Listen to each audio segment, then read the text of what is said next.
Have you found yourself struggling to decide whether an airline credit card is right for you?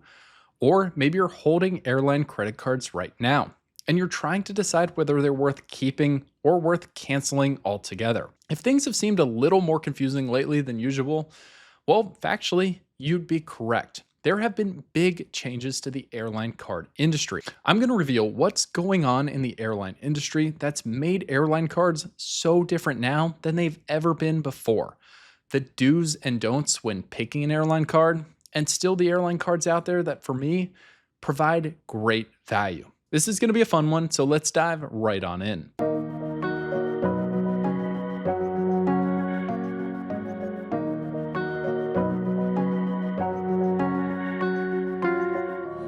I get so many questions on a regular basis about airline credit cards, whether they're worth it, which ones are the best, and different comments about the features and benefits offered. However, airline credit cards today are very different than they used to be. It used to be that if you were loyal to an airline and flew it regularly, well, you could get that airline's credit card and it would almost always be a good addition to your wallet. Today, I'm not so sure. Airline credit cards are some of the fastest moving cards in the space. To show you where all of this is going, we need to understand why things seem so strange. Let's start there in part one. I'm going to tell you about the risky business of airlines and their credit cards. A good place to start when thinking about airline credit cards is the airlines themselves. Let's take a peek into some of the financial results of our biggest airline brands in 2024. The three biggest that we're all accustomed to saw substantial net income levels. American reported a net income of $846 million, Delta 4.7 billion, and United 4.2 billion. However, what's fascinating, despite these massive profitability figures, none of these airlines are even breaking even on their core business, selling plane tickets. When I first learned that, it made absolutely no sense.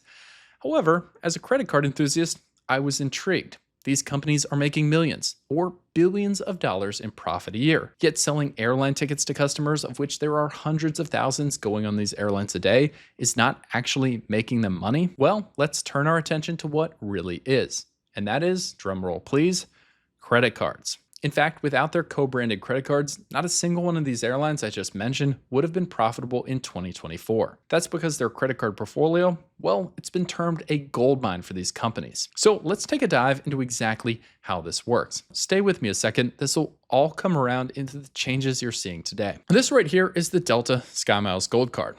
Let's use this card as an example. When you pay for something with your Delta SkyMiles Gold Card, say an $100 pair of shoes, well, the business that sold those shoes to me doesn't get to keep all $100 from that purchase. Because I paid with a credit card, specifically the Delta SkyMiles Gold, a bunch of people now get involved in that $100 sale. First, the store does take a big chunk of that sale, usually about $97 out of $100 of that sale price. The other 3%, because I paid with this credit card, gets lost in what's called interchange or swipe fees. Swipe fees, often around in this example using 3%, become usually three different things. They get divided into merchant service fees, which is really the payment processor that was used to make that purchase. They get put into interchange fees, which goes to the bank who issued the card. And they go to network fees. This could be like a Visa, a MasterCard, or American Express, which runs their own network. However, when it relates to the credit card changes, we need to focus on the second of those three options, the interchange fees that go to the core bank that issued that card. In this case, American Express. I make the purchase, and because I have this SkyMiles card, 100 Delta SkyMiles gets sent to me as a thank you for using a Delta card. Well, Delta, they need payment somehow for sending me 100 SkyMiles, which I can group together for other purchases and redeem for things like free flights. They're not just going to do that for free. That's where American Express comes in. That interchange fee that they got, a fraction of that 3%, well, they'll take some of that for themselves as a bank, and the other part of that, they'll send off to Delta as a thank you for sending me SkyMiles. That means everyone's happy and everyone is making money. I'm happy because I got SkyMiles as a reward for making a purchase I would have made anyways. Delta is happy because they got payment in cash from American Express for sending me SkyMiles. And American Express is happy because they got a portion of those swipe fees because I decided to use one of their issued credit cards. Now, the only one who isn't happy at the end of this is the merchant who sold me the shoes, because they're losing out on a portion of their $100 sale. I think you get the general business idea. The more I spend with a card like the Delta SkyMiles Gold, the more money Delta and American Express make. However, if they can get me to, instead of using this card occasionally, swipe it often, or maybe for every purchase that I make, they'll make proportionally more money. What if they could even expand that from just me and others like me as customers to people who are completely different than me, that they also would want Delta SkyMiles cards, and they'd also want to use them for every purchase. Now you start to see the business reasons why, behind the changes that you're seeing on the surface in airline credit cards, and why it's so important for brands like Delta and issuers like American Express to get these cards into your hands to become the #1 payment choice for you and me. This results, at the end of the day, an airline card that used to just be for paying for your airline and maintaining a brand loyalty, to a card becoming your one main source of payment for whatever you buy, whenever you'd want to buy it. These banks want these cards in your hands as your one and only option for everything you're possibly getting. And the way they've achieved that across different brands has been really shocking. Let's look at some of the biggest changes that have happened very recently. Earlier this year, United and Chase revamped their lineup of United credit cards. I made a really in-depth guide breaking down all the changes and telling you how I value these new credit cards that you can watch after this video if you'd like. However, in essence, the cards got way more complicated. They went from somewhat of a simple structure with just free bags, lounge access passes, or complete lounge access depending on which card you bought into, to an entire coupon book worth of benefits and credits. Let's take a look at the United Quest card, for example, the mid-tier card in the lineup of United cards. That card has a somewhat substantial $350 annual fee, which certainly makes Chase and United both happy. They tacked into that card benefits from Instacart to hotels, rideshare to rental cards, and even threw in a charter jet service credit. All of these credits are formatted differently with very small breaks and intervals in which you're able to use them. The common theme for this is twofold. One, the card wants you to pull it out early and often, using it multiple times in small chunks to make sure you're getting value from those credits and benefits. The second is diversifying into a ton of different things, from food delivery all the way to hotels. Things that aren't necessarily related to flying United, but start to get your brain accustomed to spending on your United Quest card as often as you possibly could. Let's look at Delta SkyMiles cards. Well, Delta SkyMiles cards went through their big refresh about 2+ years ago. They've held relatively steady since, but they've been one of the first movers into this new concept for airline cards. The Delta SkyMiles Reserve kind of pioneered this. It's got an annual fee over $600, and it's got a ton of credits that aren't specifically related to flying Delta baked into the card. $240 in Resi credit, that sounds great, but it's broken down into $20 monthly increments. $120 in rideshare credits broken up into monthly increments at $10 a piece. If Delta can get you associating your airline card for your go-to card every time you eat out or every time you take transportation, well, they're doing a much better job in terms of getting their hands on that small interchange fee that they can then use to fuel their profits. To lesser extents, we've seen the same things with American Airlines and Southwest Airlines. Both of those each trying to tap into food delivery or rideshare, or in Southwest's case, offering elevated earnings categories on everything from car rentals to vacation booking, shopping, dining, and yes, even home and energy purchases. What's the bottom line? All of these airlines have taken a simple airline card and turned it into something that they're hoping you want to use often and for every purchase you'll make. I don't want you to just blindly follow the trends that airline cards are pushing you into, trying to become your general catch-all card. Here are the do's and don'ts of getting an airline card and using it successfully. First, do your research. It sounds really silly, but there is a simple way to determine whether an airline card is going to be actually valuable for you for flying an airline, what you should want to use the card for, not all the stuff the bank and the airline itself wants you to get into spending on the card for. And that simple way is researching what percentage of flights that airline services from your closest airport. For me in Kansas City, I know that Southwest Airlines and Delta Airlines are king and queen. It would make almost no sense for me to consider United or American Airlines flying out of Kansas City because Southwest and Delta control so much of the percent of flights going in and out from that airport. If you do your research, you'll be really happy that you'll actually get to use the benefits for flying that come with the airline card of your choice. Second, make sure the benefits on your airline card align with your travel style.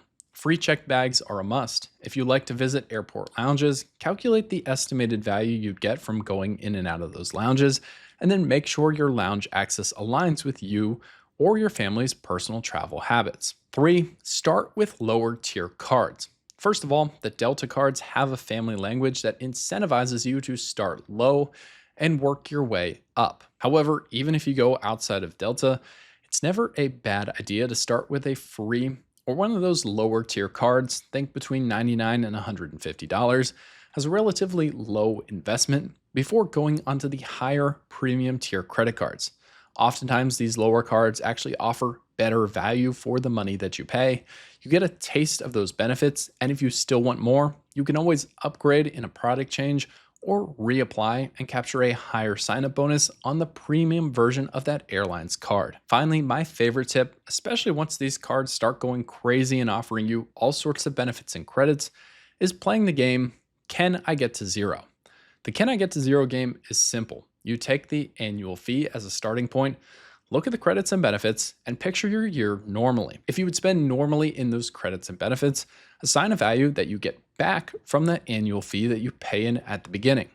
If you can work your way down to zero, usually the card is worth getting. However, if you play the try to get to zero game and you can't get down to zero, well, when you actually have the card, it's going to start feeling more like a weight in your wallet than a beneficial thing, creating a better experience. Since I talked a lot about what's gone wrong in these cards and watching out for the biggest pitfalls, let me share still my favorite airline cards here today. First, I love what Delta's doing on their SkyMiles Platinum card. It's a $350 annual fee card, which does seem steep, but I really do value the benefits and credits available on the card, mostly because I think you can get way more out of the card then Delta will have you paying into the card to hold it. It's headlined by a companion ticket after your first year, a $150 hotel credit, and free checked bags. There's a bunch of other smaller credits and benefits, but as long as you use those effectively each year, you're going to get your money's worth. Second, I still really enjoy the American Airlines Platinum Select World Elite.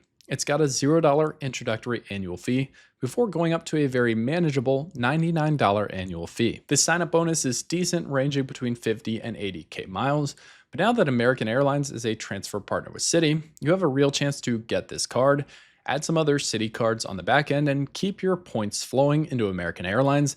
And with American being the most popular airline in the United States in terms of passengers carried per year, I find that when talking to different people in this space, they have American as one of the primary airlines at their airport, thus making it a very valuable point currency to hold on to. Finally, in the spirit of representation, after kind of talking down on the United Quest card, I do want to give a shout out to the United Explorer card as being a card in the United lineup that I still believe holds solid value. It's got a $0 annual fee in the first year before going up to $150. Despite that increase, you do get free checked bags, priority boarding, and 2 United Club lounge passes, which can be the perfect in-between if you don't fly a lot, but still want a taste of what those exclusive lounges offer. I'm not a fan of the other tiny credits that come on this card, but if you stick within the core value of flying United and take advantage of the benefits I just mentioned, you should be able to get your money back and get a good experience. Now, the biggest lesson I want to share with you from all of these changes and the craziness happening in the airline card space